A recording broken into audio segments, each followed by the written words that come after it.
Deus abençoe todos, amém?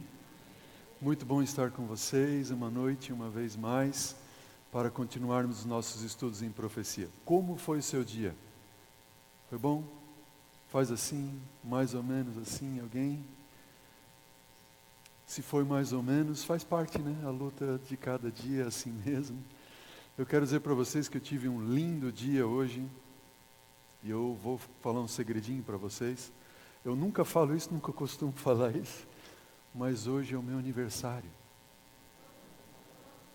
E aí hoje de manhã minha esposa, assim, quando eu acordei, ela fez uma torta assim, bem bonita, de maçã com banana. Tem alguém que não jantou assim? Ficou com fome agora?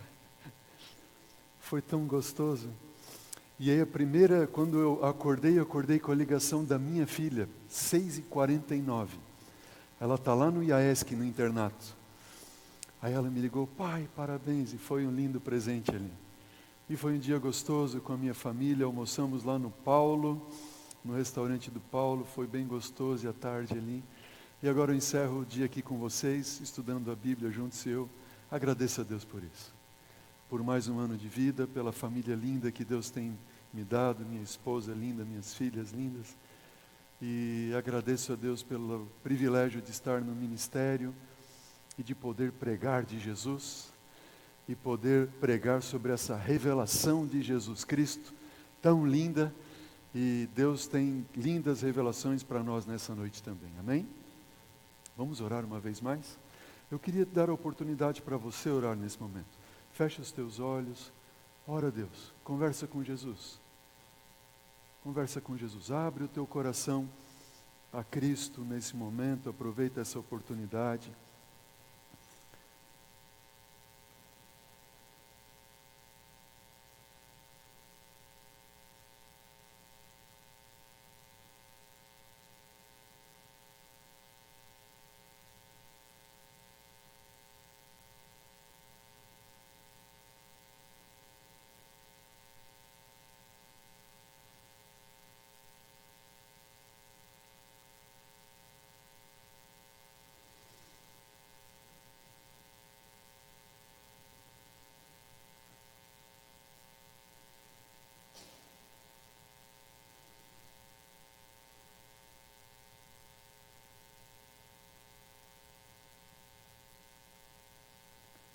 Querido Pai, muito obrigado, Senhor, por essa oportunidade de estarmos aqui juntos em Teu nome, reunidos para estudarmos a Tua palavra. Uma vez mais pedimos, Senhor, em nome de Jesus, que o Teu Espírito, ao abrirmos a Bíblia, abra também nossa mente e nosso coração para entendermos essa revelação de Jesus Cristo para nós hoje. Abençoe todos os que aqui estão. Abençoe aquele, Pai, e aquela que está nos assistindo nesse momento pela internet. Que a Tua graça, o Teu amor estejam cobrindo a vida desta pessoa também onde ela estiver. Que lá ela sinta o Teu amor e a Tua presença como sentimos aqui agora. Senhor, dirija-nos os pensamentos e cubra-nos, Pai, com os Teus anjos agora, nesta hora, nesta igreja, para que nada, nenhum mal venha influenciar esta reunião para o mal, mas somente que o Teu Espírito esteja aqui e sim seja sentida, percebida a atmosfera celestial. É o que nós pedimos em nome de Jesus. Amém. Amém. Mistérios revelados. O tema de hoje, andando por entre os candeeiros. Abra sua Bíblia no livro do Apocalipse, capítulo 1. Vamos comigo ao Apocalipse, capítulo 1.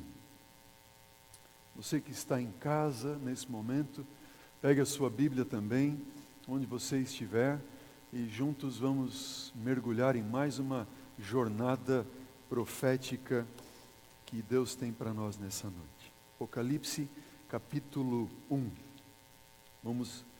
Leia comigo a partir do versículo 9. Ok? Apocalipse 1, versículo 9.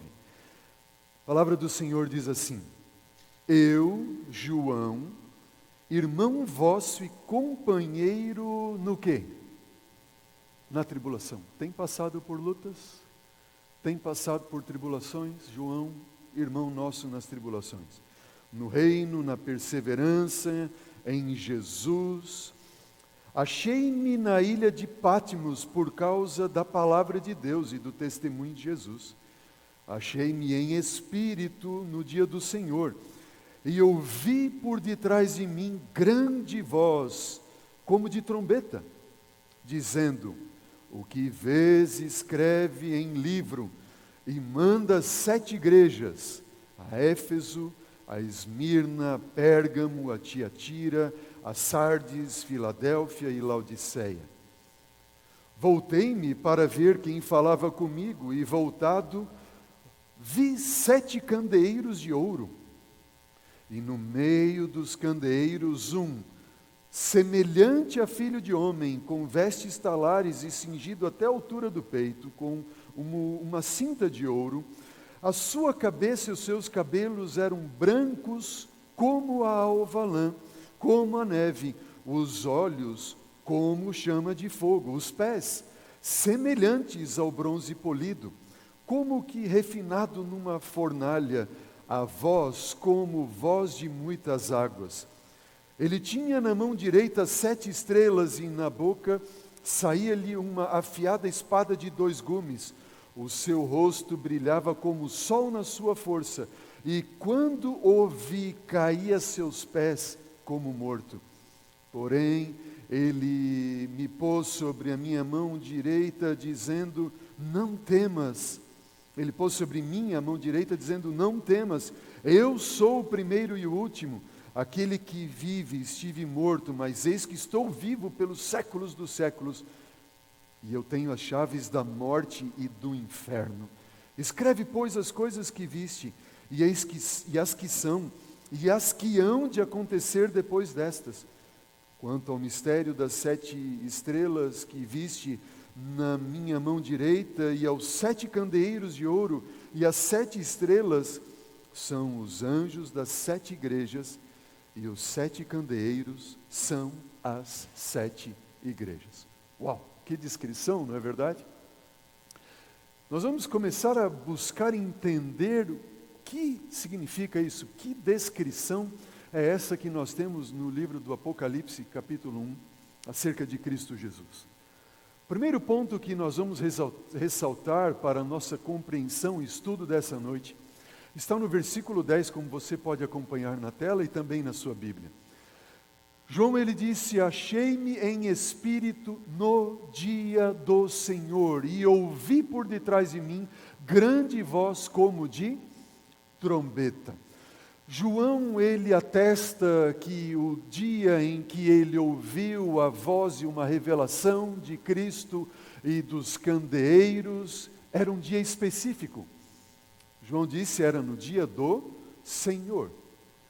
Bom, para os crentes que ouviram esta palavra de João, e notem, João, ele está escrevendo o livro de Apocalipse por volta do ano 100 depois de Cristo, ou seja, Jesus havia morrido, ressuscitado, sido assunto aos céus, no ano 31 da nossa era, e cerca de 70 anos depois, João está escrevendo: achei-me em espírito, quando? No dia do Senhor. Que dia do Senhor é este que João está se referindo aqui? Bom, na Bíblia nós temos uma clara referência de que o dia do Senhor é qual? É o 7º dia, é o sábado. E nós vemos isso lá no livro de Êxodo, capítulo 20, versículo de 8 a 10, diz: lembra-te do dia do sábado para o santificar, 6 dias trabalharás e farás toda a tua obra, mas o 7º dia é o sábado de quem? Do Senhor teu Deus. E continua dizendo, versículos seguintes: nele no 7º dia, no sábado, não farás nenhuma obra, nem tu, nem teu filho, nem tua filha, nem teu servo, nem tua serva, nem o teu animal, nem o forasteiro das tuas portas para dentro. Versículo 11 do mesmo capítulo 20 de Êxodo diz assim: porque fez o Senhor Deus Em 6 dias, os céus e a terra e o mar e tudo o que neles há. Mas ao 7º dia ele descansou e ele abençoou e ele santificou de toda a obra que ele tinha feito. O sábado, quando nós vemos em Êxodo capítulo 20, está dizendo que ele é o dia do Senhor porque Deus fez o mundo em 6 dias e no 7º ele descansou.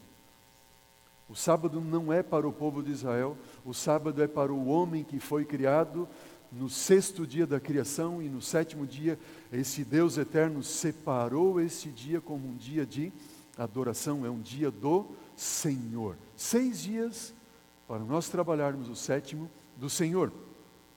Êxodo capítulo 31, versículo 13, a palavra do Senhor diz: Tu falarás aos filhos de Israel e lhes dirás: certamente guardareis o quê? Os meus sábados, pois é sinal entre mim e vós, nas vossas gerações, para que saibais que eu sou o Senhor que vos santifica. Alguém pode dizer assim: bom pastor, aqui está dizendo que o sábado é um sinal entre mim e vós, Deus está falando ao povo de Israel, aos descendentes de Abraão, não tem nada a ver conosco. 2 motivos eu ressalto aqui. Primeiro deles, sábado foi instituído na criação, quando eram Adão e Eva, não existia povo de Israel. Segundo motivo, Paulo disse lá no livro de Gálatas, capítulo 3, versículo 28 em diante, ele diz que todos aqueles que aceitam a Jesus como seu Salvador pessoal e são batizados, eles são revestidos de Cristo. Em Gálatas 3, 28, ele continua dizendo: desarte não pode haver, nem judeu nem grego, nem escravo nem liberto, nem homem nem mulher, porque todos os que foram batizados são um em Cristo Jesus, e eles são também descendentes de Abraão e herdeiros de acordo com a mesma promessa. Ou seja, não há judeu nem grego, não há distinção de cultura, nem de gente, nem de gênero, somos todos um em Cristo Jesus e herdeiros de Abraão e filhos de Abraão, segundo a mesma promessa. Quem são os filhos de Abraão? São todos os que aceitam Jesus como seu Salvador pessoal. Ainda que o sábado fosse para os judeus, todos, e não é, mas ainda que você possa pensar que ele seja para os judeus, a Bíblia diz que aqueles que aceitam Jesus são filhos de Abraão e herdeiros segundo a mesma promessa. Outro texto bíblico que está ali em Isaías 58, versículo 13 e 14, diz: se desviardes o teu pé de profanar o sábado, o 7º dia, e de cuidar dos teus próprios interesses, quando? No meu santo dia, ou seja, o sábado é o dia do Senhor. Se chamares ao sábado deleitoso e santo dia do Senhor, digno de honra, e honrares, não seguindo os teus próprios caminhos, não pretendendo fazer a tua própria vontade, nem falando palavras vãs, então te deleitarás no Senhor. Estão vendo? Uma clara referência de que o sábado é o dia do Senhor. Para o público de João, para João, 100 anos, no ano 100 da nossa era, 70 anos depois da morte, ressurreição e ascensão de Cristo Jesus, João entendia que o sábado era ainda o dia do Senhor. E acrescentou, disse Jesus, Marcos 2, 27 e 28, o sábado foi estabelecido por causa do homem e não o homem por causa do sábado, de sorte que o Filho do homem é Senhor também do sábado. O sábado é o dia do Senhor. O 7º dia, o sábado do Senhor. No entanto, queridos, alguém pode dizer assim: mas pastor, no Antigo Testamento existem várias referências de que o dia do Senhor é um dia de juízo. E é verdade. O dia do Senhor está próximo. E Deus enviará o seu Espírito antes do grande e terrível dia do Senhor. Eu vou enviar o profeta Elias antes do grande e terrível dia do Senhor. O dia do Senhor se aproxima. Ele é um dia de juízo. Inúmeras passagens do Antigo Testamento falam também que o dia do Senhor é um dia do juízo. E aí surge a nós então a pergunta: o dia do Senhor é o dia do sábado ou um dia de juízo? Curiosamente, queridos, quando nós vamos à repetição da lei que Deus havia dado ao povo de Israel no Sinai, lei esta eterna estabelecida desde os tempos da eternidade, revelada na criação, no livro de Deuteronômio, capítulo 5, versículo 12 a 15, repetindo a lei, diz: guarda o dia de sábado, o 4º mandamento da lei de Deus, para o santificar, como ordenou o Senhor teu Deus. 6 dias trabalharás e farás toda a tua obra, mas o 7º dia é o sábado do Senhor teu Deus. Por quê? Porque te lembrarás que foste servo na terra do Egito, e que o Senhor teu Deus fez o quê? Te tirou dali com mão poderosa e braço estendido, pelo que o Senhor teu Deus te ordenou que guardasse o dia de sábado. Notem, em Êxodo o sábado aparece como um memorial da criação. Em Deuteronômio o sábado aparece como um memorial da libertação do pecado, da libertação do Egito, como um memorial do juízo que Deus inferiu sobre o Egito, libertando o seu povo. É ou não é verdade? O que nós entendemos e vemos aqui, que o sábado do 7º dia aparece também como uma antecipação da libertação da escravidão do pecado no juízo final. João, ele diz, eu me achei em espírito no dia do Senhor. Ele olhava para o sábado como o dia do Senhor e como um dia final de libertação no grande juízo final. João tinha a visão do fim. Versículo 11 em diante, depois de João, ele diz assim, eu ouvi por detrás de mim uma voz como de grande trombeta, e essa voz então disse, você pode acompanhar na sua Bíblia ou na tela, versículo 11, dizendo, o que vês escreve em livro, e manda 7 igrejas. Quais são elas? Vamos ler juntos. Éfeso, Esmirna, Pérgamo, Tiatira, Sardes, Filadélfia e Laodiceia. 7 igrejas. O que você vê, escreve num livro e manda às igrejas. Notem, este livro que foi para as igrejas é um livro que chegou a mensagem à igreja de Éfeso. E depois dos crentes da igreja de Éfeso lerem aquilo que foi escrito por João, eles enviaram para qual igreja? Esmirna, e depois Pérgamo, e depois Tiatira, depois Sardes, depois Filadélfia e depois Laodiceia. Manda as igrejas, um livro completo sendo enviado para todas as 7 igrejas. E naquele livro, João está escrevendo às igrejas, porque ele estava preso em uma ilha. E João certamente havia recebido notícias, possivelmente, de que as igrejas naquelas localidades, na Ásia Menor, elas estavam passando por problemas, por dificuldades. O Espírito Santo havia revelado isto a João. E João, como não tinha como chegar lá, ele escreve em um livro, em um rolo, e manda a mensagem àquelas igrejas. E que mensagem é essa que João começa a escrever? Ele começa dizendo, bom, eu voltei para ver quem falava comigo. E voltando eu vi 7 candeeiros de ouro, versículo 12. Versículo 13, na sequência. E no meio dos candeeiros, João começa a dizer, eu vi um semelhante a filho de homem, com vestes talares e cingido, à altura do peito, com uma cinta de ouro. Flávio Joséfos, ele descreve que as vestes do sumo sacerdote eram talares. O que significa isso? Elas eram longas, um longo turbante que alcançava até onde? Até os pés. No Antigo Testamento, nós vemos também no livro de Êxodo, no livro de Levítico, que as vestes dos sacerdotes, elas iam até os pés. Lembram que nós mencionamos ontem? Os 4 evangelhos, Mateus, Marcos, Lucas e João, eles descrevem o ministério de Cristo Jesus aqui na terra, enquanto o livro de Apocalipse e o livro de Hebreus descrevem o ministério de Jesus continuado no céu até a sua vinda. Você lembra as 2 promessas de Jesus? Quais eram? Quais são? Qual é a primeira? Eis que eu estou convosco até quando? Até o fim, e no fim o que vai acontecer? Eu venho buscar vocês. O livro de Hebreus e Apocalipse apresentam Jesus como sumo sacerdote, e o livro do Apocalipse começa apresentando Jesus como nosso sumo sacerdote, vestes talares, andando entre os candeeiros. Notem, era no santuário onde havia o candeeiro, e os sacerdotes faziam todos os dias a manutenção das velas do candeeiro, e aquelas velas tinham que estar acesas por 24 horas, não podia se apagar o fogo daquelas velas. Jesus é apresentado aqui no início do livro do Apocalipse como sacerdote. Mas amanhã você vai ver uma grande um grande quadro de Jesus como rei. Vamos continuar. Versículo 14. A sua cabeça e os seus cabelos eram brancos como a alva lã, como a neve, os olhos como chama de fogo. Vocês estão observando aqui que tipo de palavra João está usando? João, quando ele tem uma visão de Jesus, ele não tem palavras para descrever a Jesus. E ele começa a dizer, ele era semelhante a, ele era como isso, semelhante àquilo. Ele não tem palavras.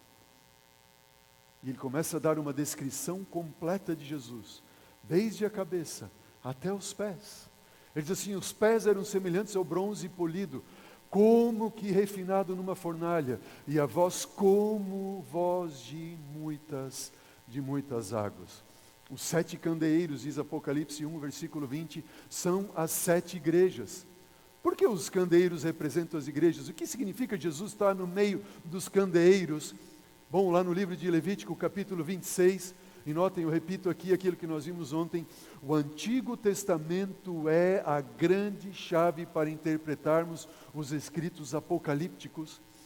E quando nós vamos ao Antigo Testamento, quando nós chegamos ao livro de Levítico, capítulo 26, versículo 11 e 12, diz assim, porei o meu tabernáculo no meio de vocês, e não me aborrecerei com vocês, eu andarei com vocês, e serei o seu Deus, e vocês serão o quê?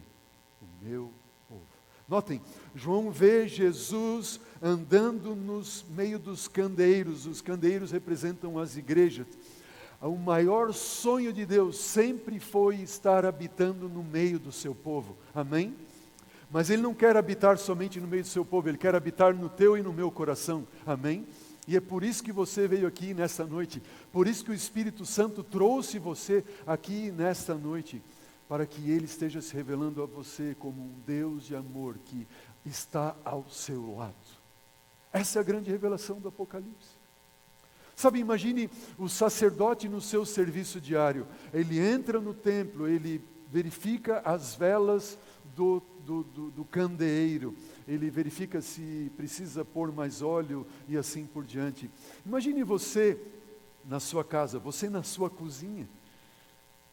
E todo dia você vai e prepara o lanche, e o almoço e a refeição.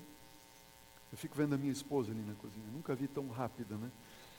Ela entra para fazer o almoço assim, sem exagero, 15 minutos depois, 20 minutos depois, está pronto assim um banquete, né? E ela tem uma agilidade extraordinária, ela entra assim, abre os armários, ela põe 4 panelas em cima do fogão, um negócio assim que é absurdo. Mas por que isso? Porque ela tem o que? Afinidade com aquele ambiente, não é verdade? Ela sabe onde está cada coisa, onde está cada ambiente. E assim eram também os sacerdotes, eles sabiam todo o seu ritual de serviço no santuário, tudo o que tinha que fazer. E Jesus, ele está sendo colocado aqui como aquele que anda entre os candeeiros, anda no meio da sua igreja, e se a igreja está passando por dificuldades, ele está ali protegendo. Se a igreja está passando por tribulações, ele coloca um pouco mais de azeite, que é o Espírito Santo, amém? Esse é Jesus no meio da sua igreja. João, ele dá uma descrição completa de Jesus, da cabeça aos pés. E essa descrição de Jesus é acompanhada em cada uma das 7 cartas às 7 igrejas. Versículo 19 diz, escreve, pois, as coisas que viste. Escreve as coisas que viste. E note, e agora nós vamos ver que a cada igreja, Éfeso, Esmirna, Pérgamo, Tiatira, Sardes, Filadélfia e Laodiceia. A cada uma das 7 igrejas, nós vamos tendo uma descrição de Jesus. E cada carta, a cada uma das 7 igrejas, na estrutura de cada carta, a estrutura delas é exatamente ou praticamente a mesma. E começa dizendo ao anjo da igreja em Éfeso, ao anjo da igreja em Esmirna, e assim sucessivamente escreve. Escreve o quê? Escreve uma descrição de Jesus. Vamos ver a primeira descrição de Jesus, ou completa de Jesus, dos pés à cabeça, como nós temos ali. Éfeso, em primeiro lugar. Capítulo 2, versículo 1 diz, estas coisas diz aquele que conserva na mão direita as 7 estrelas e que anda no meio dos 7 candeeiros. A Esmirna, estas coisas diz o primeiro e o último, o que esteve morto e tornou a viver. A Pérgamo, estas coisas diz o que tem a espada afiada de dois gumes. A Tiatira, estas coisas diz o Deus, o Filho de Deus, que tem olhos como chama de fogo e pés como ao bronze polido. A Sardes diz, estas coisas diz aquele que tem os 7 Espíritos de Deus e as 7 estrelas. A Filadélfia, estas coisas diz o Santo verdadeiro, aquele que tem a chave de Davi, que abre e ninguém fechará, e que fecha e que ninguém abrirá. E a Laodiceia, estas coisas diz o Amém, a testemunha fiel e verdadeira, o princípio da criação de Deus. Veja, aquilo que João viu no capítulo 1, ele escreve agora detalhando a cada uma das 7 igrejas. E nós temos aqui uma descrição de Cristo, da cabeça aos pés. Agora, interessante, não há uma igreja que tenha recebido o completo Jesus do capítulo 1. Cada uma recebeu o quê? Uma característica. Foi ou não foi? Cada uma recebe uma característica. E não há 2 igrejas que tenham recebido a mesma característica de Cristo. Por quê? Boa pergunta, né, pastor? Porque a forma como Jesus se apresenta para a igreja corresponde à situação e às necessidades daquela igreja. Sabe o que significa? A forma também como Jesus se revela a você e se apresenta a você corresponde à sua necessidade. Mas Ele é o Cristo completo que nós precisamos. Amém? Ele tem todas as respostas que nós precisamos. É semelhante ao nós olharmos para o Novo Testamento e a abertura do Novo Testamento e vermos 4 evangelhos. Por que 4 evangelhos? Mateus, ele escreve para um grupo de pessoas que eram judeus e fariseus que estavam conhecendo o cristianismo. Marcos, ele escreve para aqueles que estavam sendo perseguidos por Roma. A palavra mais comum no livro de Marcos é imediatamente. Imediatamente. Por quê? Porque esses crentes que estavam sendo perseguidos por Roma, eles não sabiam se eles estariam vivos no outro dia. Lucas, ele escreve no seu evangelho, características do evangelho de Lucas são para aqueles que eram excluídos, para os gentios, para as mulheres. E no evangelho de Lucas, Cristo aparece curando e se revelando às mulheres, aos desafortunados, aos excluídos. João, por sua vez, a característica do evangelho de João é porque João está escrevendo para a segunda geração dos crentes, dos cristãos. Aqueles que não tinham tido uma experiência pessoal com Jesus, e João está escrevendo, eu vi, eu sei quem é Ele, eu estive com Ele, Ele é o Filho amado, e Ele apresenta Jesus de uma forma amorosa como ninguém, não é verdade? Jesus se revela às 7 igrejas, de acordo com a característica de cada igreja e com a necessidade de cada igreja. Esse é o nosso Cristo. Veja, qual é o primeiro ponto na estrutura da apresentação a carta às igrejas? Ao anjo da igreja escreve, aí vem uma descrição de Jesus. E o segundo ponto na estrutura das cartas às igrejas, ou da carta às igrejas, está um eu conheço. Uau, que coisa mais linda. Eu confesso a vocês, quando eu estudei isso aqui, eu comecei a ver Jesus dizendo assim, ei, vejam, olhem para mim, eu sou este, eu sou aquele, eu sou, ele abre dizendo, e segundo ponto ele diz, eu conheço você. Porque eu sou quem sou, eu conheço você. E olha a descrição e aquilo que Jesus diz do quanto Ele conhece cada uma das igrejas. Ele está dizendo à igreja de Éfeso, eu conheço as obras que você realiza, tanto o seu esforço como a sua perseverança. E eu olho para esse auditório agora e eu fico imaginando aqueles que estão nos assistindo nesse momento. E talvez você tenha perseverado, você tenha lutado, talvez o seu chefe não valorize você. Talvez os seus pais não deem atenção para você por todo o esforço que você tem feito.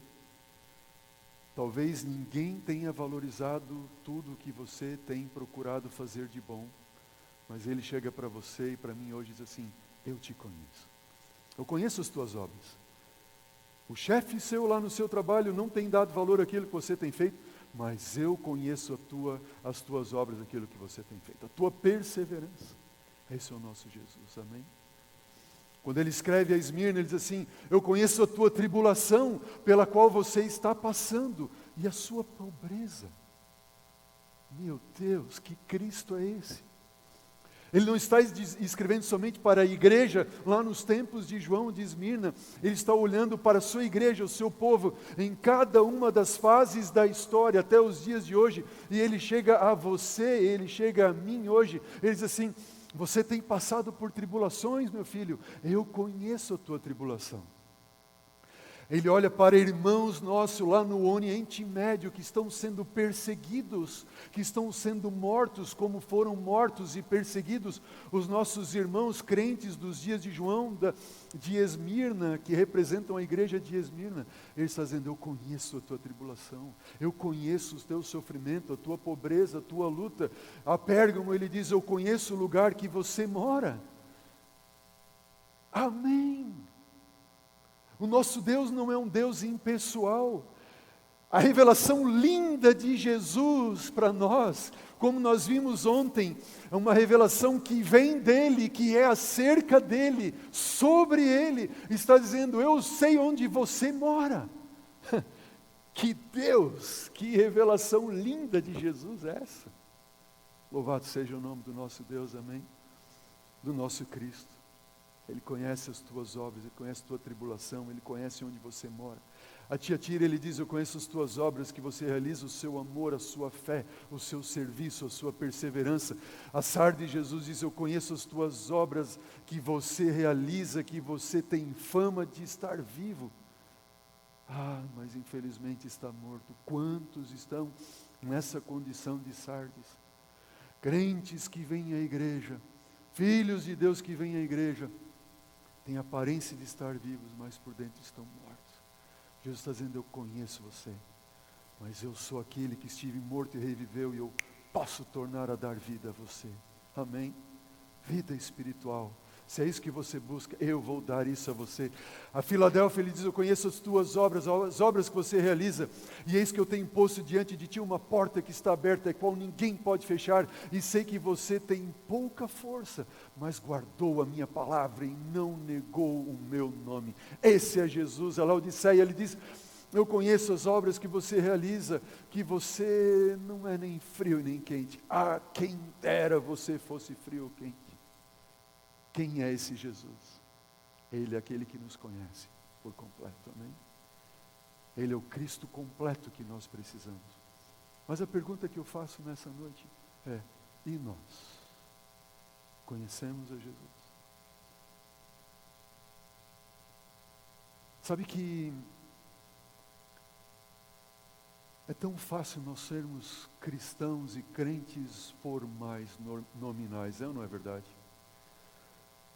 E a pergunta que eu faço a você é uma pergunta que eu faço para mim constantemente. Quem é Jesus para você? Quem é Jesus para você?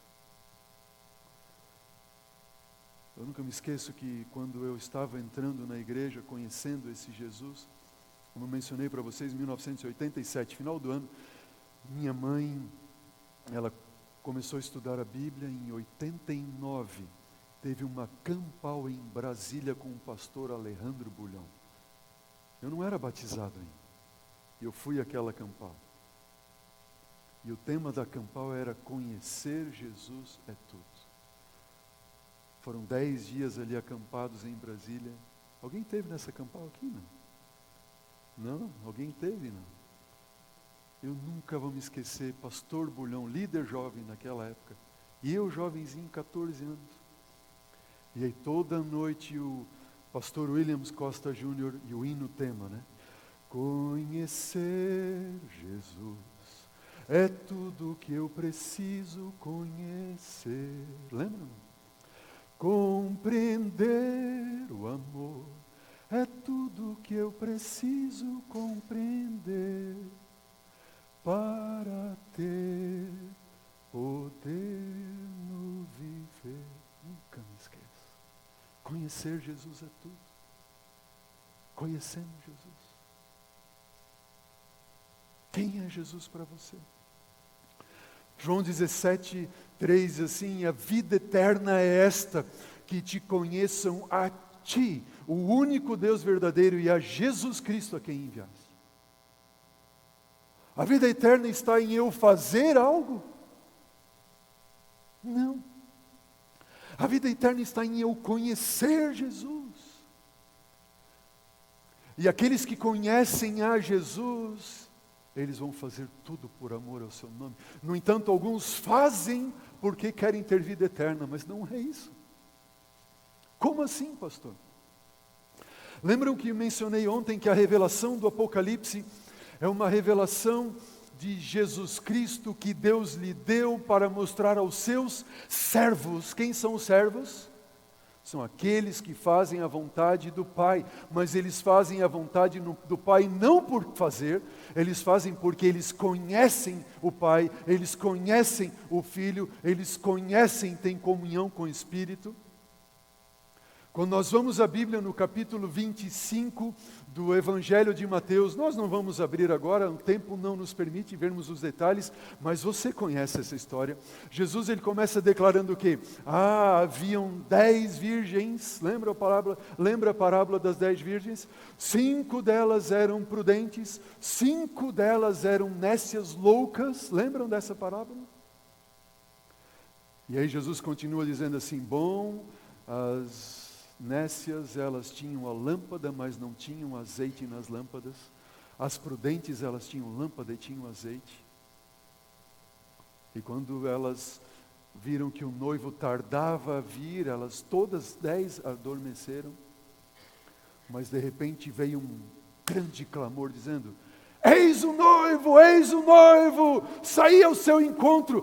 Elas acordaram e quando foram ver as suas lâmpadas, algumas tinham azeite nas lâmpadas e foram seguir o noivo, mas outras não tinham azeite na lâmpada e clamaram aquelas que tinham azeite e disseram: dá-nos do vosso azeite. As outras disseram: não, nós não podemos fazer isso, porque senão vai faltar a nós e a vocês também, saiam a comprar. Aquelas que tinham azeite tiveram encontro com o noivo, e as que não tinham saíram a comprar, e quando elas chegaram à festa das bodas, bateram na porta e já era tarde demais, pois o noivo lá dentro disse o quê? Eu não conheço vocês. Esta é a palavra que está ali em Mateus capítulo 25. Eu não conheço vocês. E é a mesma palavra que Jesus disse lá em Mateus capítulo 7, dizendo: apartai-vos de mim, vocês que praticam a iniquidade, eu não conheço vocês. E eu pergunto, conhecemos a Jesus? Conhece você a Jesus? O que significa conhecer Jesus? E a própria parábola das 10 virgens, Jesus nos está indicando o que significa conhecer a Ele. As lâmpadas representam a sua palavra. Lâmpada para os meus pés é a tua palavra, luz para os meus caminhos. Jesus está falando de um grupo de crentes, de cristãos, e esse grupo tem a Bíblia, ele vai à igreja, ele fala de Jesus, ele prega de Jesus, ele até expulsa demônios em nome de Jesus, ele faz milagres, curas e maravilhas em nome de Jesus. Mas eles não têm o azeite, eles não têm o Espírito. E o Espírito, o azeite, significa uma comunhão íntima com Jesus. É mais do que conhecer de Jesus. Como assim, pastor? Deixa eu contar uma história para vocês. Vocês estão vendo essa foto aqui? É uma linda menininha. Sabe como é o nome dessa menininha? O nome dela é Medi. E estão vendo esse garotinho lindo aqui? Todo mundo já foi bonito um dia, né? Também já foi bonito um dia, né? Esse menino lindo aqui se chama André. E aquela ali é a Medi, a minha esposa. Sabe, olha que curioso isso aqui que eu vou contar para você agora. Eu sou de Blumenau, cidade de Blumenau. E quando eu tinha 4 anos de idade, meu pai me colocou, minha mãe me colocaram num jardim de infância. Jardim de infância, pelo menos é o nome que a gente tinha lá. Hoje seria tipo uma creche, talvez. Era um jardim de infância, onde tinha jardim primário, pré-1, pré-2, pré-3, depois ia para uma escola ali de ensino fundamental, certo? Aí eu fui para esse jardim de infância. Sabe quem é que estudava também nesse jardim de infância? Chama-se ainda até hoje Jardim de Infância Princesa Isabel. Fica na minha cidade, Blumenau. Eu estudava essa menininha, Medi. E quando acabamos ali o ensino do jardim, nós fomos para uma escola chamada Escola Básica Municipal Machado de Assis. E quando eu vou à Escola Básica Municipal Machado de Assis, quem é que estuda lá também? A Medi. E eu conhecia a Medi, ali, sabia quem era ela, aquela criança. E o meu pai, em 1981, ele sempre foi administrador de empresas, e um dia, em 1981, ele abriu a sua própria empresa. Ele abriu e fundou uma confecção, Blumenau Polo Têxtil. Sabe onde é que ele fundou a confecção dele? Pois era do lado da casa da Medi. Assim, do lado, mas junto assim. Se você olhava da janela da casa dela, era o galpão lá onde era o prédio da confecção do meu pai. E ali no pátio eu estava todo dia. E a mãe da Medi tinha uma floricultura, o pai dela consultório dentista ali. Ele foi dentista por 51 anos, o pai da Medi. E eu me lembro como se fosse hoje. Olha como são as coisas. Quando eu estava ainda no jardim de infância, sabe aquele brinquedinho carrossel, que gira e gira e gira e gira, né? E um dia eu fui no carrossel com umas criancinhas um pouco maior do que eu, elas giraram tão rápido, eu não aguentei, e eu caí do carrossel, e bum, de boca no chão. E eu engoli a areia, bati com a boca no chão, e melou o sangue, chamaram meu pai e tudo mais, o dentinho ficou um pouquinho mole ali, depois de um tempo, aquele dentinho de leite ficou preto. Já aconteceu com alguém de vocês aqui, não? De bater o dentinho e ficar pretinho? Só que daí começou a cair um dente, caiu de baixo, caiu outro, só não caía aquele dente. E o outro dente já estava vindo, e tinha que arrancar então aquele dente. E aí o meu pai me levou onde? No Dr. Gerhard Adam. Era o pai da Medi. Gente do céu, me lembro como se fosse hoje. Eu estava desse jeito como eu estou falando para você. É como se eu estivesse vivendo a cena agora. Marcou tanto aquilo. Eu vejo um alemão ali com os olhos azuis, assim, desse tamanho, e com um alicate na mão. Ele assim, não vai doer nada. E ele veio ali para arrancar e botar anestesia. Eu me lembro disso tudo. E na frente da confecção e na frente da casa da Medi tinha um clube chamado Clube Recreativo, Sociedade Recreativa Esportiva Ipiranga. E lá eu estava toda a tarde jogando basquete, tomando banho de piscina. Quem estava lá? Era a Medi. Eu conhecia quem era ela, onde ela morava, quem eram os seus pais, o que os pais faziam, onde ela tinha estudado, sabia muita coisa dela.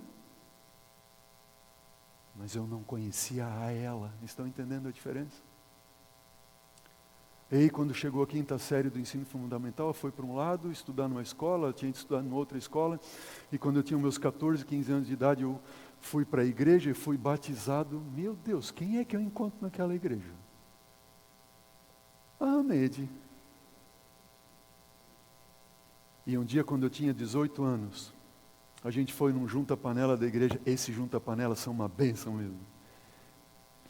E a gente foi no junta-panela da igreja, assim, na verdade era uma feijoada dos desbravadores, lembrei, melhor ainda. Feijoada, ia ter campuri, feijoada dos desbravadores, ir num clube lá e tudo mais. E a gente estava lá, os jovens brincando, isso, aquilo, outro, e paramos ao redor de uma mesa de sinuca para brincar de sinuca ali, e ali estava ela. E gente do céu, não é que ela se apaixonou por mim? Coisa linda. E aí eu comecei a conversar com ela. E aí eu comecei a conhecer a ela. Estão entendendo a diferença? E quando eu conheci essa moça, eu me apaixonei por ela também. E eu disse assim, eu quero viver com ela para sempre.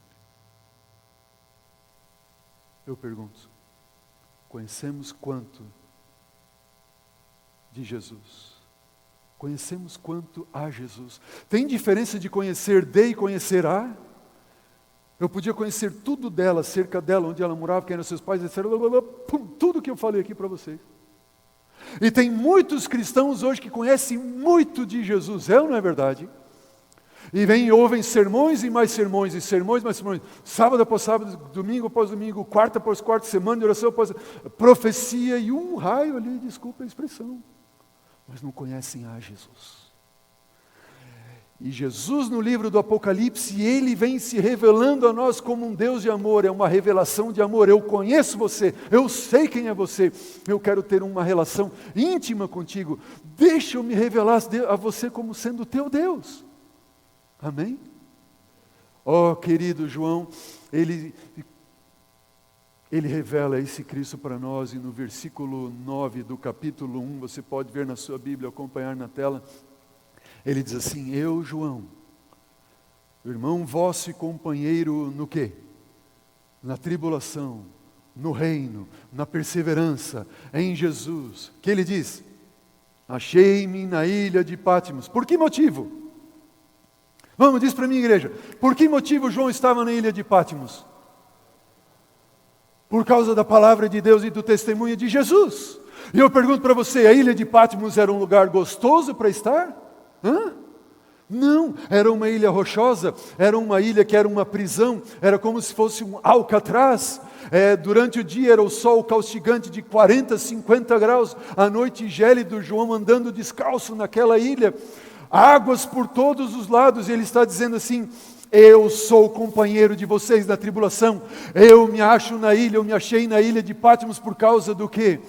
Da palavra de Deus e do testemunho de Jesus. E há crentes ainda hoje que dizem assim: não, se você está passando por provas, por tribulações, se você tem problemas financeiros, se você tem doença, se você está com depressão, é porque você está longe de Deus e é coisa do diabo.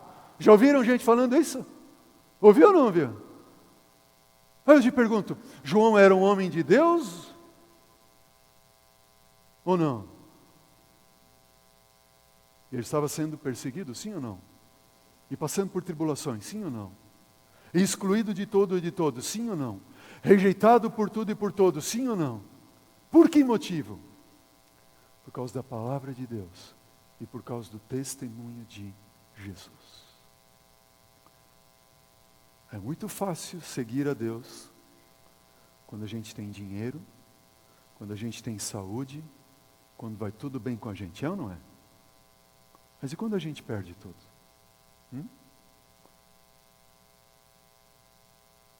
Só que a coisa mais linda que nós vemos nessa história toda, queridos, é que João, ele se encontra na ilha de Patmos, passando por provas, por tribulação e por sofrimento.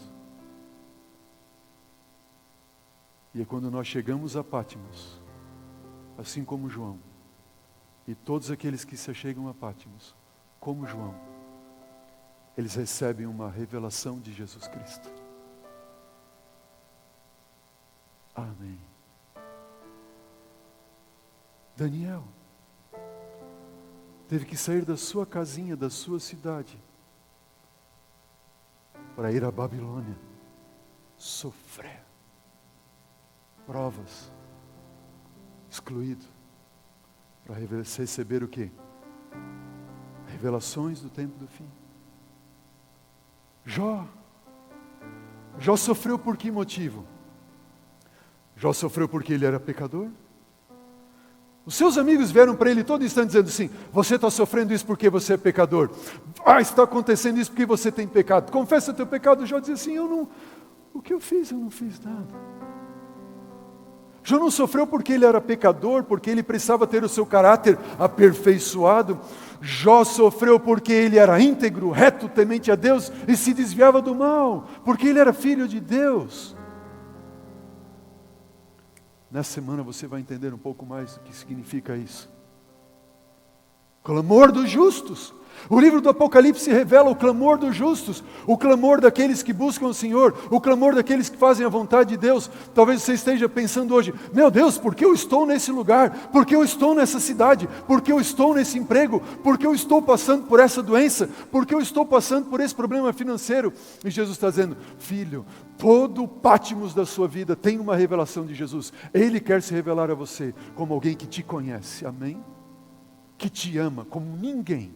Como ninguém.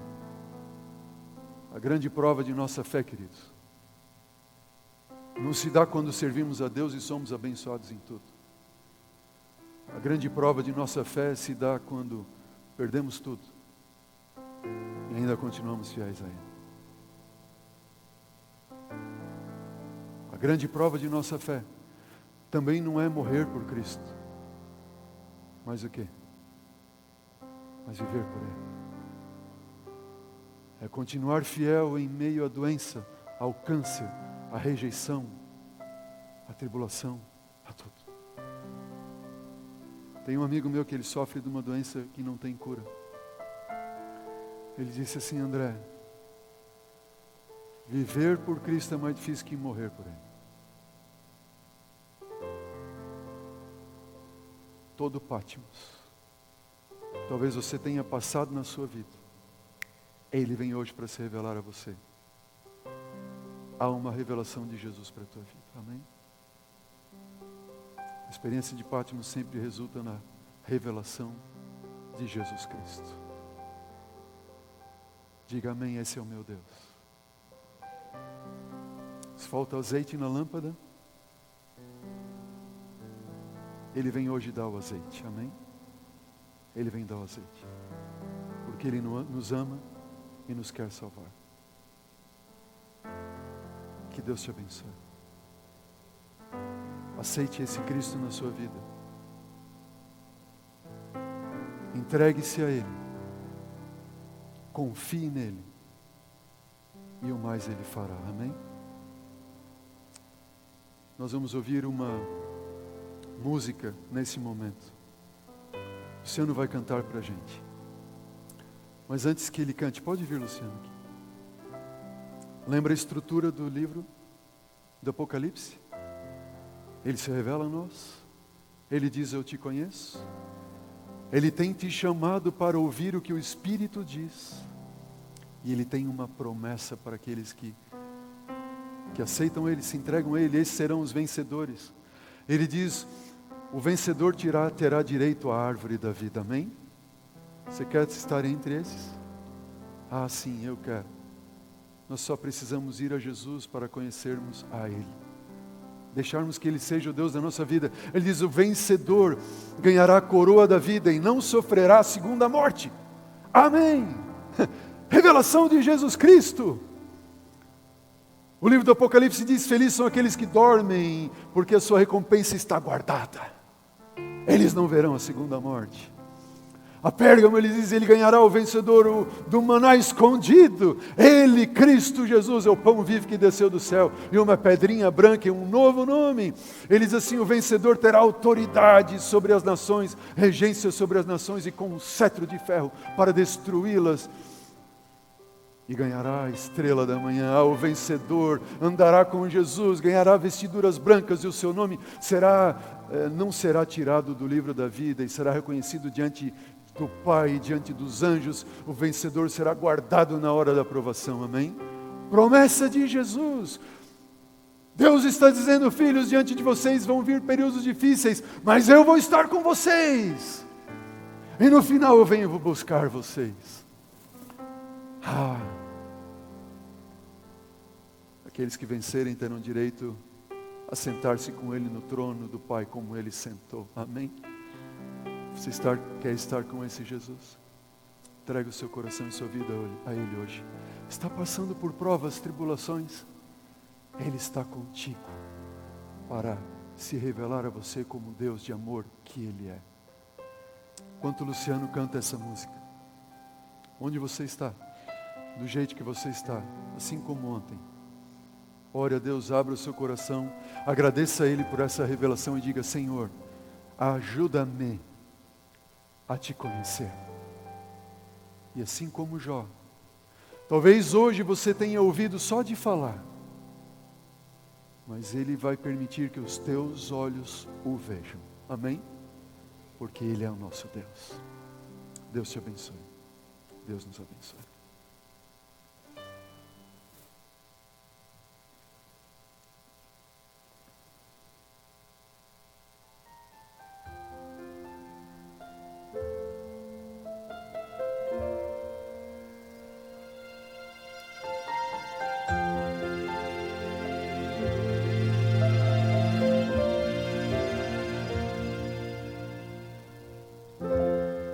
Quem sou eu, Senhor, que espero ouvir tua voz?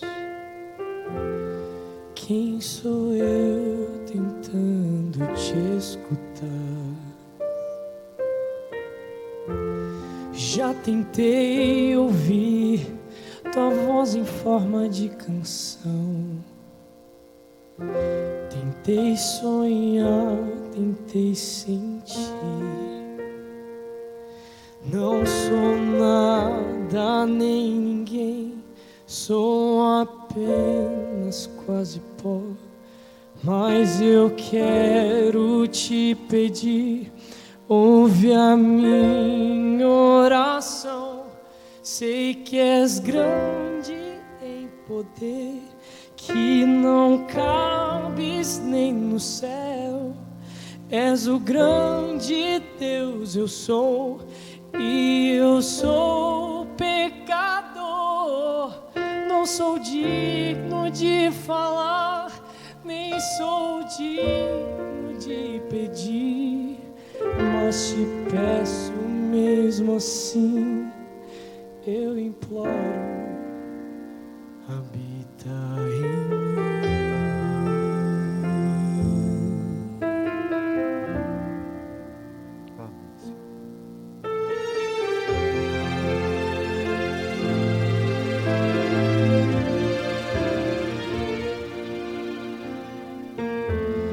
Quem sou eu, Senhor, que espero ver a Deus? Quem sou eu que ouso teu rosto olhar? Como enxergar um Deus que vive lá no céu e esperar tocar tua? Não sou nada nem ninguém, sou apenas quase pó. Mas eu quero te pedir, ouve a minha oração. Sei que és grande em poder, que não cabes nem no céu. És o grande Deus, eu sou, e eu sou pecador. Não sou digno de falar, nem sou digno de pedir, mas te peço, habita em mim, eu imploro. Dentro do meu quarto eu estou a orar, lágrimas escorrem pelo chão, tenho a palavra em minha mão, páginas viradas e o vento a soprar. Posso agora ouvir a meiga voz, Deus está me falando.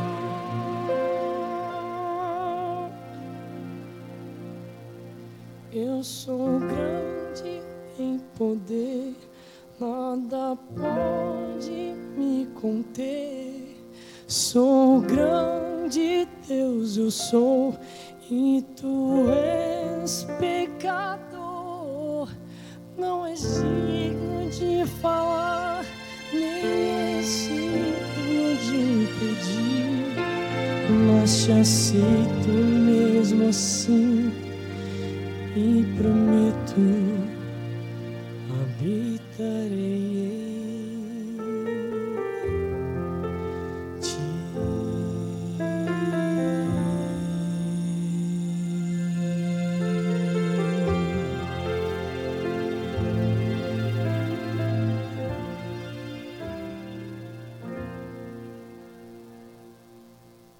Obrigado, Luciano. Louvado seja Deus. Amém. Vamos orar?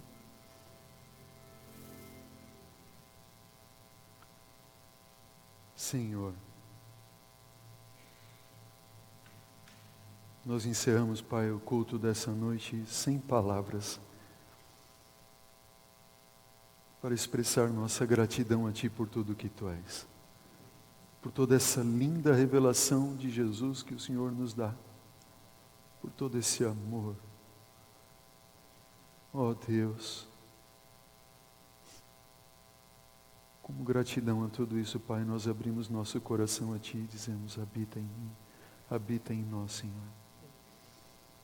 Continue se revelando a nós como o Senhor tem feito no decorrer desta semana, Pai. Como um Deus de amor, que promete estar conosco todos os dias e que logo, logo estará vindo nos buscar.